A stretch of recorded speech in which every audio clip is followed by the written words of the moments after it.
Salut tout le monde, ici Tatsushiro et bienvenue dans ce troisième Critique Manga. Et aujourd'hui on va parler d'un animé particulièrement étrange, mais plutôt bon. Mirai Nikki. Comme d'hab, si tu aimes la vidéo, lâche un like, partage-la, abonne-toi à la chaîne si c'est pas fait, et active les notifications. Allez, générique.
Mirai Nikki de Sakae Esuno est un manga de 12 tomes publié entre le 26 février 2006 et le 27 décembre 2010.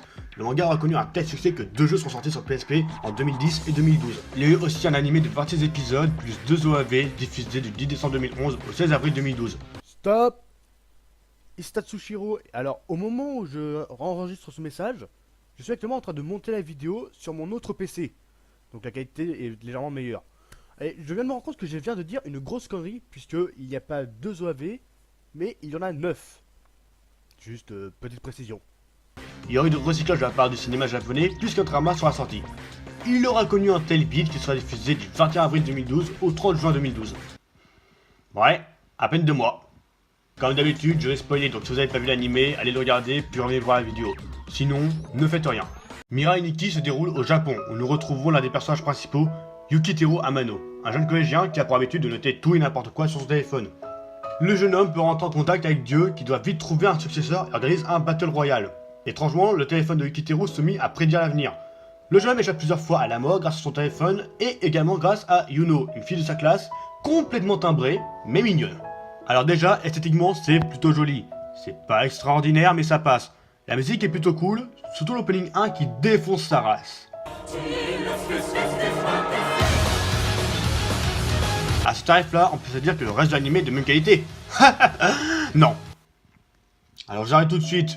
Vu l'intonation que j'ai prise sur le nom, on peut penser que j'ai pas du tout aimé l'animé. Mais c'est pas le cas. Je l'ai plutôt bien aimé, mais il est pas au niveau de mes espérances. Les personnages, ok. Certains d'entre eux sont tout genre avec leur histoire, comme Marco, Ai, Tsubaki et Mienen. Les combats sont vraiment classe, acrobatiques, le jeu d'acteur est vraiment bon. Mais la trace de caca sur le caviar, c'est la base de l'animé. Le scénario. Le scénario est très mal écrit. Certains moments, je me dis what the fuck, et à d'autres moments, pourquoi? Petit classement. Numéro 1. L'évasion de Mienen. Elle sort des fumigènes de Suzaku pour se barrer en moto, qu'elle a dû faire apparaître puisque il n'y avait pas de moto, et elle fuit en passant par un portail fermé. Numéro 2. Le temple de Tsubaki. Alors que Yuki et Yuno sont dans la merde, 5 Power Rangers apparaissent sur le toit. Numéro 3. La mort de Tsubaki. Yuki jette une boule en l'air, puis jette une fléchette sur le journal de Tsubaki. Numéro 4. Yuki et Yuno vont à la fête foraine le lendemain de l'attentat de leur bahut, comme si de rien n'était. Numéro 5. La relation Yuki-Yuno en général. Bah ouais les mecs, Yuki trouve 3 cadavres chez Yuno, qui commet des meurtres parce qu'elle sort sous ses yeux, et elle n'hésite pas à renfermer son mec dans une cave attaché à une chaise. Et le must, le mec, il reste avec elle. Moi si ma meuf fait ça, je fuis mec, je me casse du pays, je vais à Tokyo. Et si elle me retrouve à Tokyo, je vais m'enterrer à Gaza. Non peut-être pas à ce point là en fait hein. Mais quelle idée de merde t'as eu de rester avec Yandere-chan après tout ça? Et en plus elle essaie de te tuer, baka! Quoique le plot twist de Yuno est complètement con aussi. Pour résumer ce bullshit, il y a 3 mondes. Yuno est devenu dieu dans le premier monde en simulant un suicide avec Yuki. Après s'être rendu compte de sa connerie, elle retourne dans le deuxième monde, tue ses parents et elle du deuxième monde, et reparticipe au jeu, et elle répète ce schéma à l'infini. Mais quel rapport? Le rapport étant que ce type, Haruo Kise, un pseudo-flic, a trouvé les 3 cadavres. Il est allé à l'ancien orphelinat de Yuno pour y retrouver son cordon ombilical et à comparer les ADN. Alors, question. Qui garde un cordon ombilical pendant 14 ans? Et tout le scénario est con comme ça. Mienen se fait sauter, mais on la retrouve vivante dans les derniers épisodes en train de sauver Yuki, qui s'est fait trahir pour la 747ème fois par tout le monde et d'autres conneries du genre. C'est bon, j'ai assez chié de son scénario, maintenant les personnages. Yukiteru, la victime du service. Yuno, la yandere psychopathe. Kurusu, le flic traître. Raisuke, le gamin psychopathe. Je vais briser tes os, je vais boire ton sang. Tsubaki, la fille a l'air mignonne, mais en vrai c'est une saloperie. Il y a d'autres personnages, mais je vais pas tous vous les citer parce que j'ai pas que ça à faire. Mais sérieusement, Yuno, elle est sérieusement insupportable. Mignonne, certes, mais insupportable. Dès qu'elle ouvre la bouche, elle dit Yuki. Bon, je pense que tu as compris que quand je parle de Yuno, je parle d'une yandere fournisseur de la marque Charal. Après, le perso principal est la plus grosse victime de tout manga existant. Juste après Bakugo, quoi. Yuki, déjà, il se fait séquestrer par la bouche Charal et il fait que de se plaindre, fuir, pleurer, se faire trahir et prendre des décisions à un moment moelleux. Déjà, sa logique, elle vient de son père, un FDP certifié. Il revient voir son fils au bout de 6 mois pour éponger ses 3 millions de dettes en détruisant son portable. Il abandonne son fils dans une tour à 2 doigts de s'écrouler et il tue son ex-femme. Et le fils, après avoir découvert tout ça, il le pardonne et va même chialer quand il va crever. Et attention, dans le personnage principal qui détient le record de la plus grosse dépression, comme s'il déprimait pas avant. Puisqu'après avoir gagné le jeu, il déprime. Et c'est pas la petite dépression, non, parce que celle que font les étudiants en médecine, à côté c'est de la merde. Yuki va déprimer pendant 10 000 ans. Littéralement 10 000 ans, parce que ça rien des Rechan de chez Charal lui manque. Ah, et d'ailleurs, je veux un détail. Au début, je dis que graphiquement, l'animé est plutôt joli.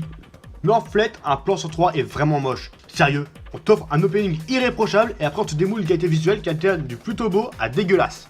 Exemple, explosion.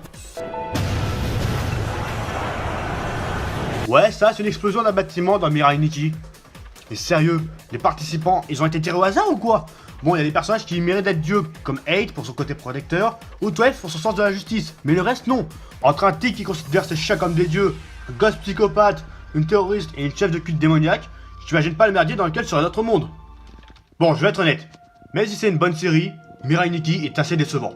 L'idée de base était très bonne en soi, mais l'exécution du scénario est complètement pourrie et dépourvue de sens. Malgré que j'ai bien aimé certaines scènes, et j'aime beaucoup certains personnages, comme Yuno que j'ai défoncé auparavant, mais au final c'est pas un si mauvais personnage que ça. C'était même drôle de voir un personnage entre Orba Gavanil et Elsa Granhirt. Certains autres personnages secondaires sont plutôt cool, mais la base sont les persos principaux. Mais Yukiteru est un personnage à chier.